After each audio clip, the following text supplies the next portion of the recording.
16장 6절에 있는 직병렬 RL 회로의 해석을 같이 보도록 하겠습니다.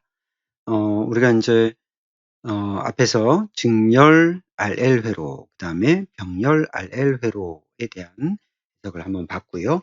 이번에는 이제 직렬과 병렬이 이제 혼합되어져 있는 그런 회로를 분석하는 과정을 보게 될 건데, 이것도 우리가 앞에서 직병렬 RC 회로의 해석을 하는 과정하고 굉장히 유사하게 이렇게 이제 풀이가 됩니다.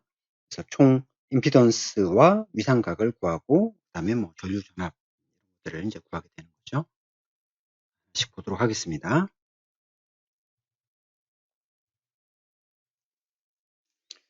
자, 우리 기본적으로 예제 16-12 한번 같이 보면서 하겠습니다. 다음 회로에서 전체 임피던스, 전체 전류, 위상각을 각각 구하시오 했습니다. 자, 우리가 이제 이렇게 직렬과 병렬이 서로 이렇게 혼합되어져서 나오는 이런 회로에서는 이렇게 G1 파트 그리고 G2 파트로 이렇게 좀 구분을 지어서 계산을 하는 거죠. 그래서 이렇게 직렬이 있는 부분을 우리가 G1이라고 정의하고, 그 다음에 병렬로 연결되어 있는 회로 부분을 G2라고 이렇게 이제 나누도록 하겠습니다.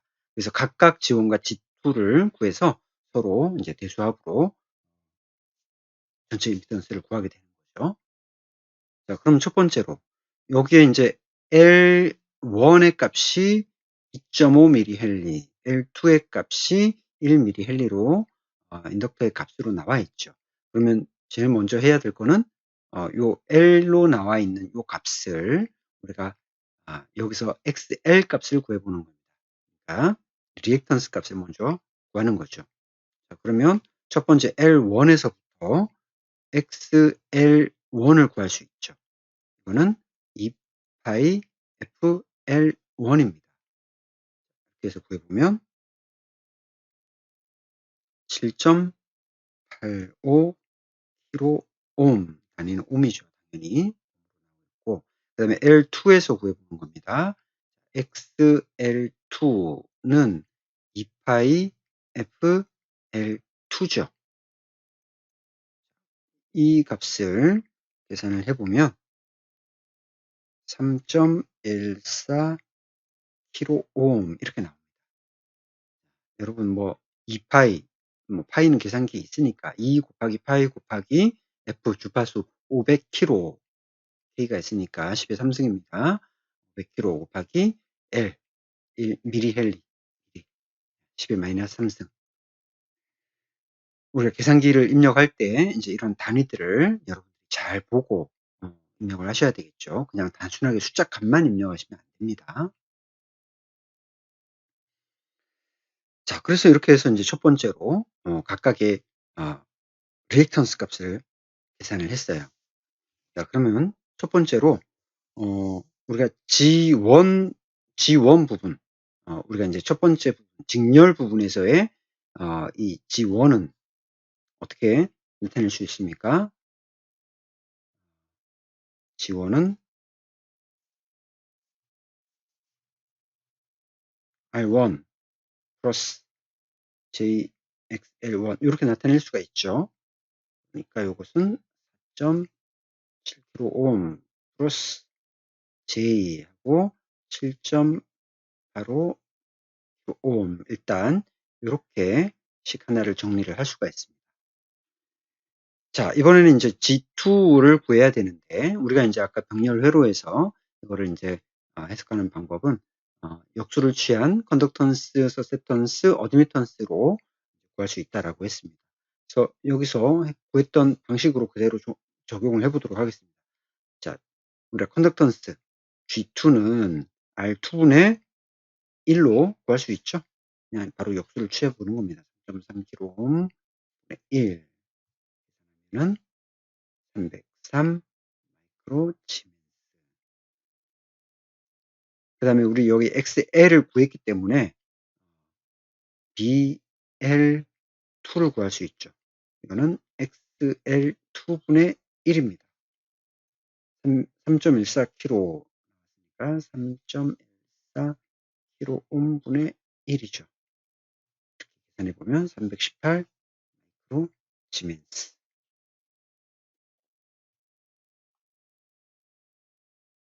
자, 그러면 이제 우리가 G값, B값을 알았으니까 Y 어드미턴스 값 Y2를 구해보면은 G2의 제곱 플러스 BL2의 제곱이죠. 아까 구했으니까 이 값을 대입을 하는 겁니다. 대입을 해서 계산을 해보면은 값이 439 이렇게 나오죠. 그 다음에 위상각은 위상각 세타는 마이너스 탄젠트하고 G2분의 BL2 마찬가지로 G값 그 다음에 B값을 각각 넣어서 계산을 해보는 겁니다. 는 마이너스 46.4도 앞에 거는 다리가 빠졌네요. 439 마이크로 지멘스 이렇게 해서 이제 각각 어드미턴스와 그 다음에 위상각 구할 수가 있고요.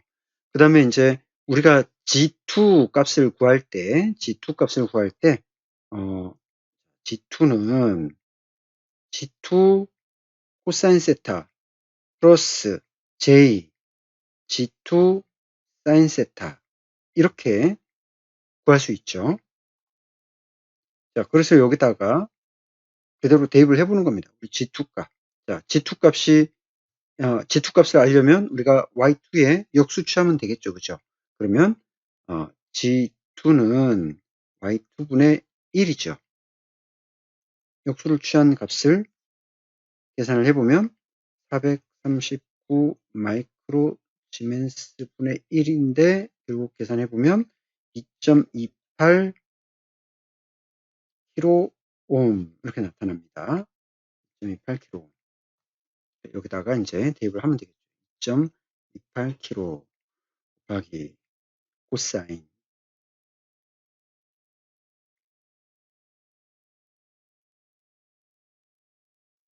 세타 40 마이너스 46.4 플러스 J 2.28 킬로옴 곱하기 사인 마이너스 46.4 자, 이것을 계산을 해보면 1.57 킬로옴 플러스 J 1.65 킬로옴 이렇게 나타납니다. 자, 그러면 이제 앞에서 G1 값을 이렇게 구했고 그 다음에 두 번째 G2의 값을 이런 형식으로 구했습니다. 자, 그러면 G 토탈 값이라고 하는 것은 G 토탈 값은 어떻게 됩니까? G1 플러스 G2 이렇게 구할 수가 있습니다. 그래서 요거하고 요거 실수는 실수끼리 허수는 허수끼리 더해주는 겁니다. 계산을 해보면 6.27 킬로옴 플러스 J 9.5 킬로옴 이렇게 나왔어요.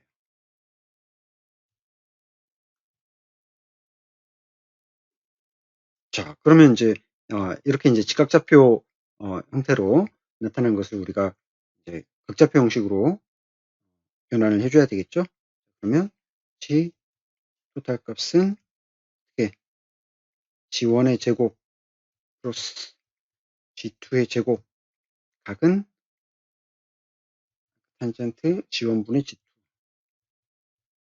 이 공식에다가 우리가 이제 대입을 해보는 겁니다. 그러면 각각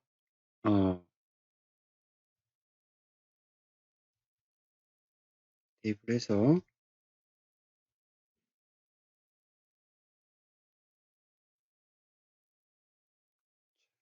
9.27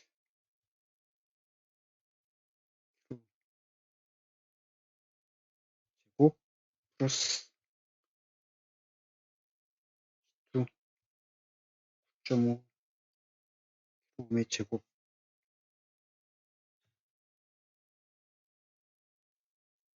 자, 이거부터 구해보면은 11.4 킬로옴. 그 다음에 세타 값은 아크탄젠트 지원분의 G2. 여기에다 그냥 집어넣는 거죠. 지원분의 G2. 그러니까 아크탄젠트 지원분의 6.27분의 9.5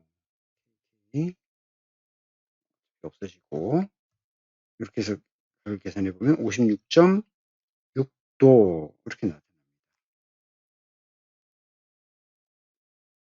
G의 크기는 11.4kΩ, 그 다음에 세타는 56.6도로 이렇게 나타낼 수가 있습니다. 자, 그러면 여기서 이제 전체 전류를 구하시오라고 했습니다. 우리가 이제 전체 전류 구할 때는 아까 I 토탈 값은 VY 이렇게 구할 수 있다 그랬죠, 그죠? VY 또는 Y는 G분의 1이니까 G분의 V 이렇게 구할 수 있죠. 자, 그러면 값을 대입을 해서 G 값이 지금 여기서 11.4에 56.6도 킬로옴 분의 전압 볼트의 0도 이상을 가지는 값입니다. 그래서 이거를 나누고 빼고 해보면 877 마이크로암페어 마이너스 0 마이너스 56.6이니까 56.도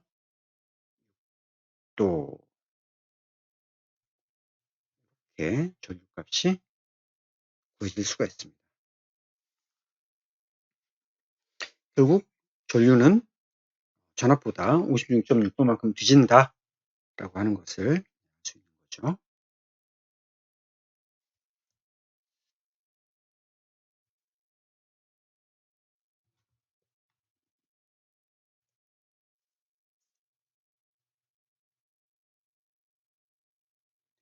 자, 직병렬 RL 회로를 이렇게 해석을 할 때는 직렬과 병렬 요소의 조합으로 이렇게 이제 하고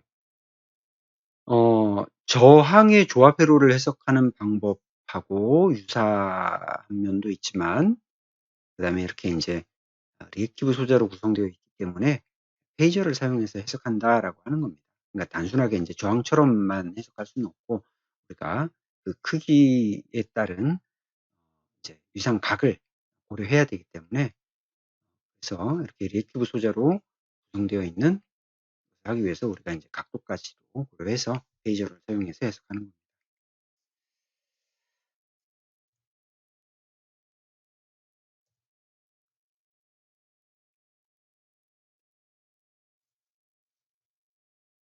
자, 뭐 여기서라면 이렇게 이제 두 가지의 병렬 회로로 연결되어 있다면 첫 번째에서 G1 값은 이렇게 이제 구할 수 있죠. 두 번째도 마찬가지로 구할 수 있고.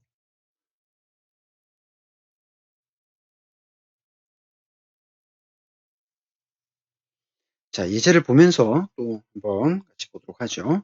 16-13에 있는 예제입니다. 회로를 구성하는 모든 부품의 전압을 구하라 라고 했습니다. 모든 부품의 전압을 구하라. 즉 R1에 걸리는 전압, L1에 걸리는 전압, R2, L2 각각에 걸리는 전압들을 구해봐라 라고 했습니다. 자, 우리가 이렇게 R 값을 또는 XL 값을 알고 있을 때 여기에 전류가 어떻게 흘러가는지를 안다면 각각에 걸리는 전압을 다 알 수가 있겠죠. 그죠? 그래서 이제 전류값을 먼저 구하고 나면 그럼 뭐 그 다음에 이제 전 앞값을 구하는 것은 그냥 곱하기만 하면 되는 거니까 간단하게 구해지겠죠. 자, 그러면 이제 먼저 이 회로 해석하기 위해서 각각 이렇게 이제 L1, L2로 나타나 있는 이 인덕터에서 우리가 리액턴스 값, XL 값을 먼저 구해야 되겠죠. 그죠? 똑같이 앞에서 했던 것과 마찬가지 방법으로 XL1은 그죠? 2파이 FL1 그죠? L2도 XL2도 2파이 FL2 각각 이렇게 구할 수가 있습니다. 교재에 나와 있는 내용을 기준으로 곱하기 해서 보면 되니까 이거는 1.26kΩ. 자, 이렇게 해서 이제 먼저 각각 리액턴스 값을 이렇게 먼저 구했고, 그 다음에 여기에 G값, G1 값, G2 값을 구하기 위해서 우리 어떻게 나타낼 수가 있습니까? G1은 R1 플러스 JXL1 330옴 플러스 J 628옴. G2의 값은 R2 플러스 JXL2. 는 1kΩ 플러스 J 1.26kΩ 이렇게 나타낼 수가 있죠.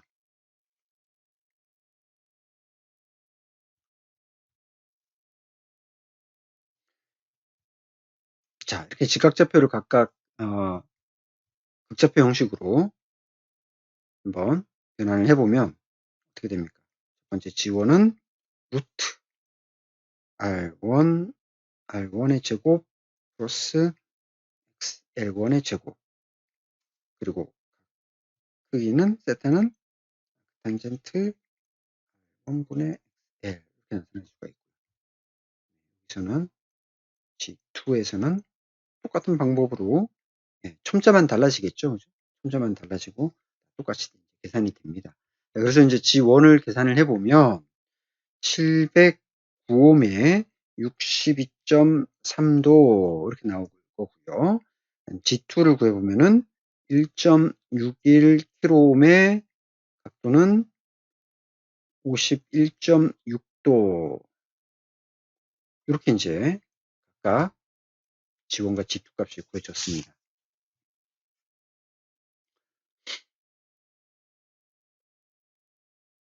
자, 그러면 우리가 이제 전류라고 하는 것은 지금 이제 전체 전류가 이렇게 I 토탈 흘러갈 때 이쪽으로 흐르는 전류, 그 다음에 이쪽으로 흐르는 전류가 각각 있겠죠. 그래서 여기를 I1이라고 하고 여기를 I2라고 하겠습니다.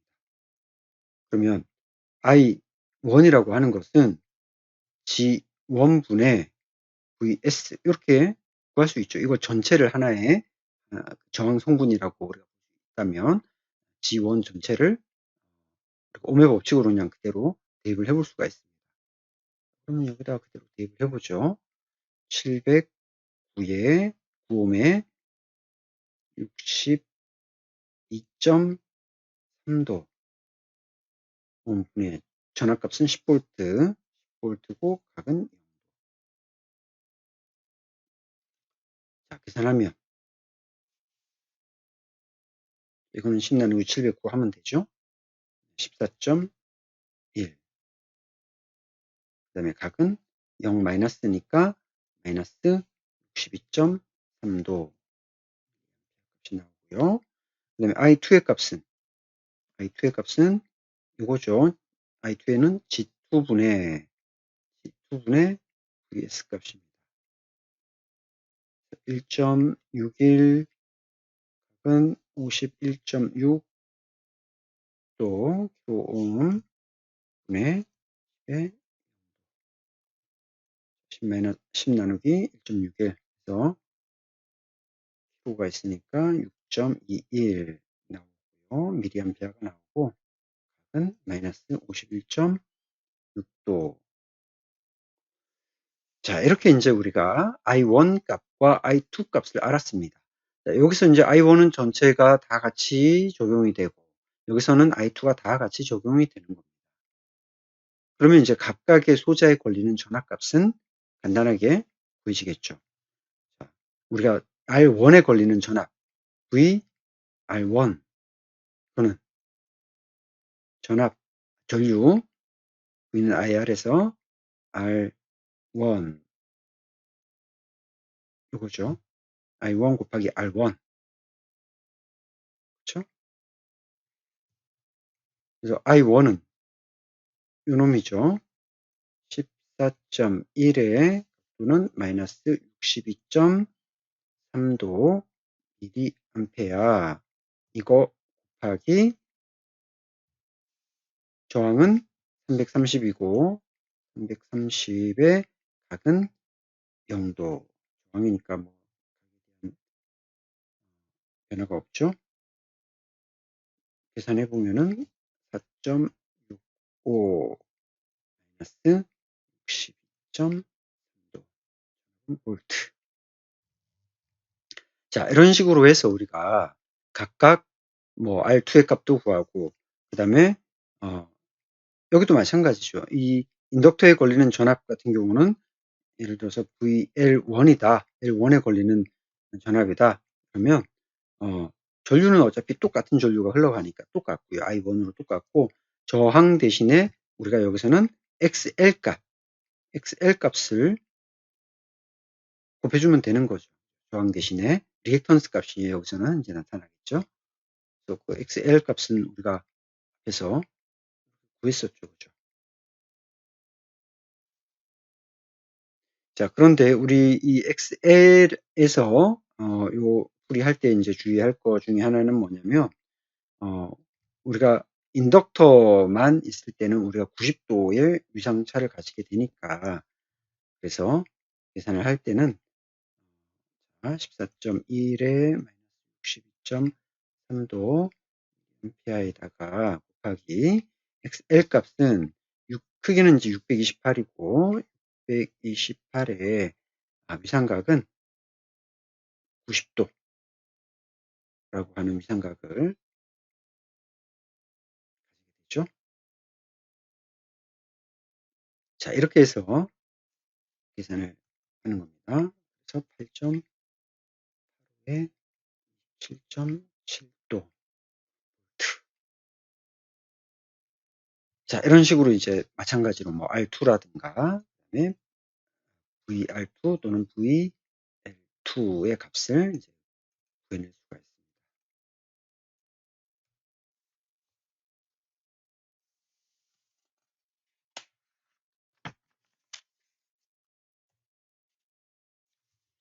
자, 그 다음에 이제 16장 7절에 RL 회로의 전력.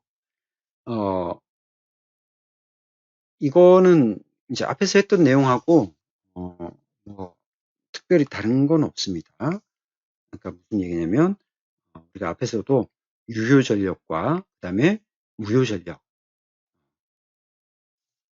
대해서 이야기를 했었죠. 그죠? 그리고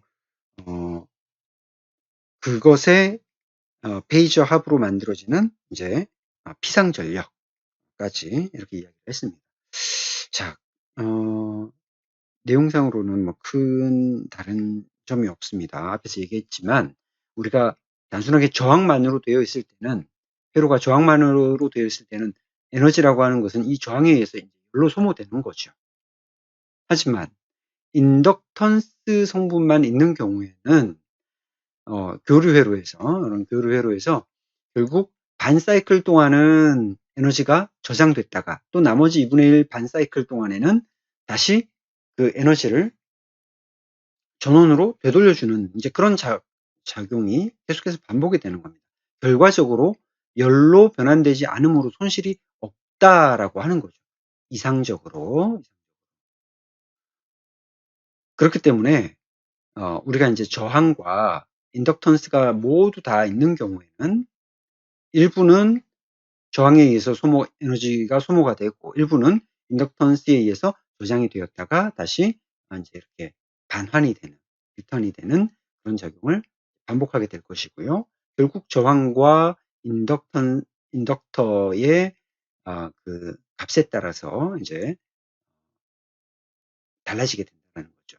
자, 그래서 이렇게 우리가 저항에 의해서 소모되는 거 뭐라고 그랬죠? 유효 전력이라고 했죠. 그 다음에 인덕터에 의해서 저장되는 전력, 그걸 이제 우리가 무효 전력이라고 이렇게 이제 이야기를 했었습니다. 유효 전력은 트루 파워라고 이렇게 이름을 지어서 우리가 P2라고 이제 첨자를 주었고요. 그래서 이 유효 전력은 우리 이제 전력의 공식에서 I 제곱 R로 구할 수가 있고, 이것은 전력 삼각형을 이용하면 우리가 이 피상전력 PA라고 하는 이 피상전력으로도 이렇게 나타낼 수가 있고요. 또 이거는 VI 코사인 세타라고 하는 것으로 나타낼 수도 있죠. 자, 무효 전력 같은 경우는 리액티브 파워라고 해서 이제 R자를 첨자로 써주게 됩니다. R자. 그래서 PR 값은 결국 이제 I 제곱 R이 아니라 그 R 대신에 XL 값을 넣는 거죠. 그리고 단위로는 이렇게 바라고 하는 단위를 쓴다. 유효 전력에서는 와트라고 하는 단위를 썼었죠. 무효 전력은 바라고 하는 이런 단위를 쓴다. 자, 그리고 피상전력은 결국 이렇게 유효전력과 무효전력에서 이 페이지 합으로 이제 결국 크기로 나타나게 되는 것을 이제 우리가 피상전력이다라고 해서 어페런트 파워를 따서 A자를 따가지고 PA로 나타냈습니다. 그 다음에 단위도 볼트 암페어라고 하는 VA 값을 나타냈었죠. 자, 이거는 이제 앞에서도 했던 내용이니까. 그 다음에 우리 또 역률이라고 하는 것도 한번 앞에서도 마찬가지로 다뤘죠. 그죠?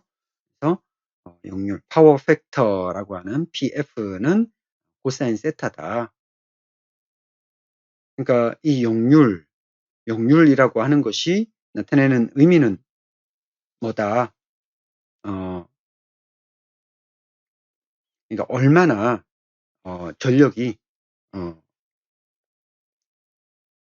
유효하게 사용이 되었는가, 그 비를 나타내는 거라고 이렇게 이제 생각하시면 될 것 같습니다.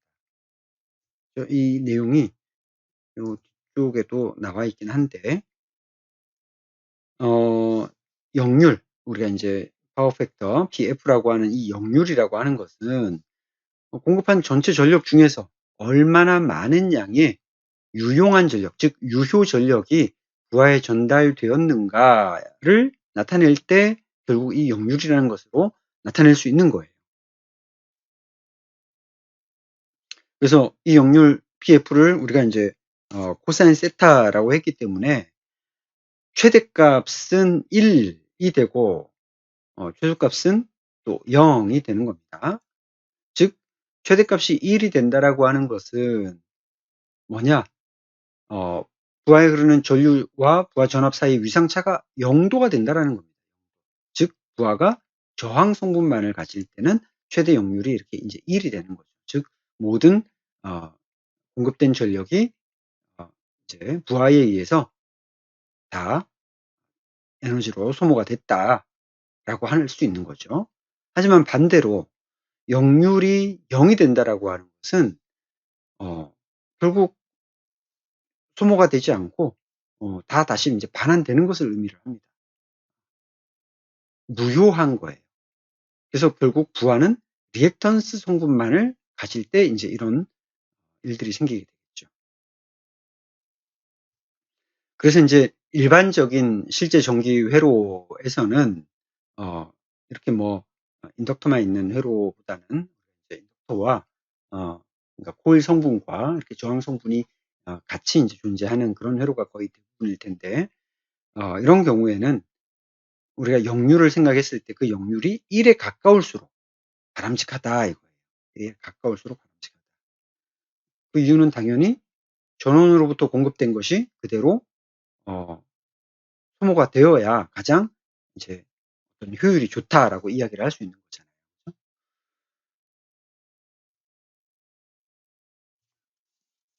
자, 우리가 이제 요런 역률에 대한 어떤 기본적인 개념을 다시 한번 좀 생각을 하고, 전력에 대한 문제로 16-14에 있는 문제를 한번 보도록 하겠습니다.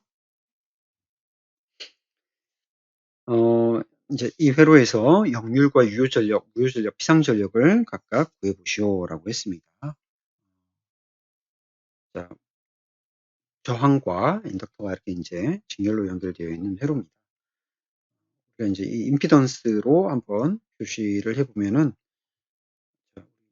G는 어떻게 이제 계산을 할 수 있나요? R제곱 플러스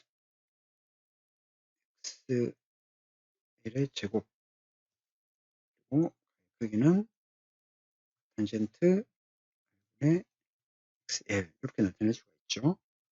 그래서 R값, 그 다음에 XL로 그대로 2kΩ으로 나와 있죠.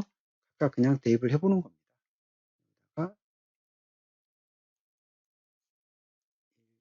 1kΩ 제곱 플러스 2kΩ 제곱,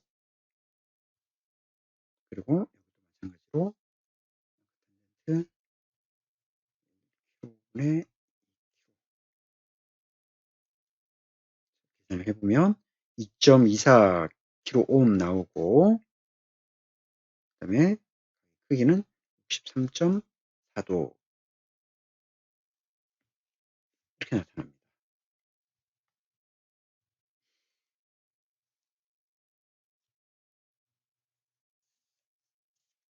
자, 그러면 이제 여기서 우리가 이제 임피던스 값을 구했기 때문에 전압 알고 또 전체 임피던스 G 값을 안다면 전류 값을 알 수가 있겠죠. 그죠? 전류는 어떻게 됩니까? G분의 VS 이렇게 구할 수가 있죠. 2.24 kΩ분의 10V 4.46 mA 전류의 크기를 구했습니다. 그 다음에 위상각 세타 값은 우리가 여기서 세타 값은 63.4도라고 하는 것으로 구했죠. 그러니까 이제 우리 일단 역률에서 역률 구하라고 했으니까 역률 PF는 코사인 세타라고 했습니다. 그러면 세타 값을 대입을 하는 겁니다. 이게 세타죠. 지금 세타 코사인 63.4도 계산기에 넣고 그냥 구해보면 됩니다. 0.448이라고 하는 게 나왔고요. 그 다음에 유효전력 P 트루 값은 전압 곱하기 VI 코사인 세타 이렇게 구할 수 있죠. VI 코사인 세타 값 10V 곱하기 4.46 mA 곱하기 코사인 세타 0.448면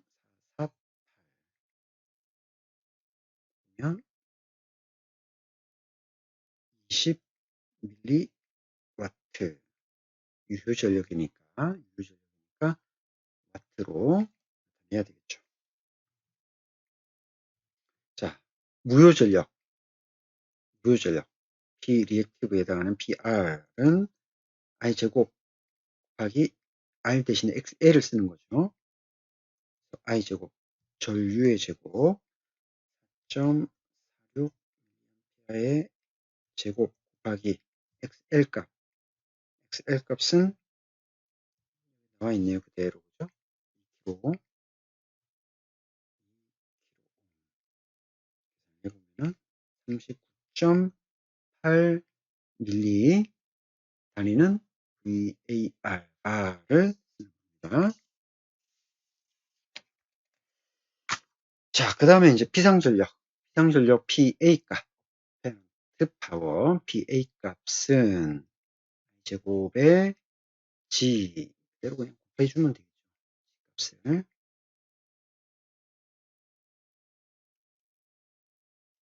0.46의 제곱 곱하기 G값 앞에서 구했죠. 2.24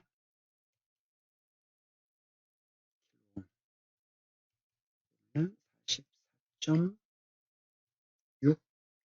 밀리볼트 암페어. 그래서 우리가 이렇게 유효전력 와트, 그 다음에 무효전력 바, 그 다음에 비상전력 암페어 VA 이렇게 단위를 서로 다르게 쓴다라는 것도 여러분들이 기억을 하고 있어야 되겠습니다.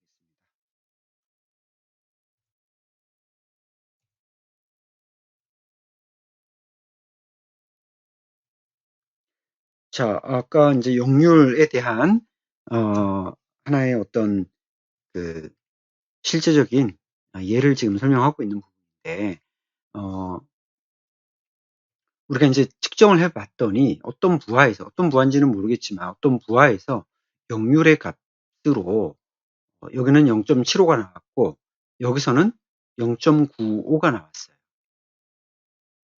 전력계로만 봤을 때 우리가 이제 단순하게 유효전력 전력값으로만 봤을 때는 똑같이 20W라고 하는 것으로 이제 계산이 됐는데 실제적으로 소모되는 전류를 계측을 해봤더니 여기서 0.24, 여기는 0.196A. 여기가 더 전류가 크다라는 거죠. 그죠? 그래서 우리가 실제적으로 단순하게 이제 이 유효 전력으로 봤을 때는 똑같은 일을 하고 있기 때문에 똑같다라고 생각할지 모르겠지만 실제적인 전류의 소모는 이게 더 적죠. 그러니까 이제 이 역률이 값이 높은 것이 훨씬 더 좋은 회로로 작용한다. 즉 적은 에너지로 많은 일을 한다라고 이렇게 이야기를 할 수 있는 겁니다.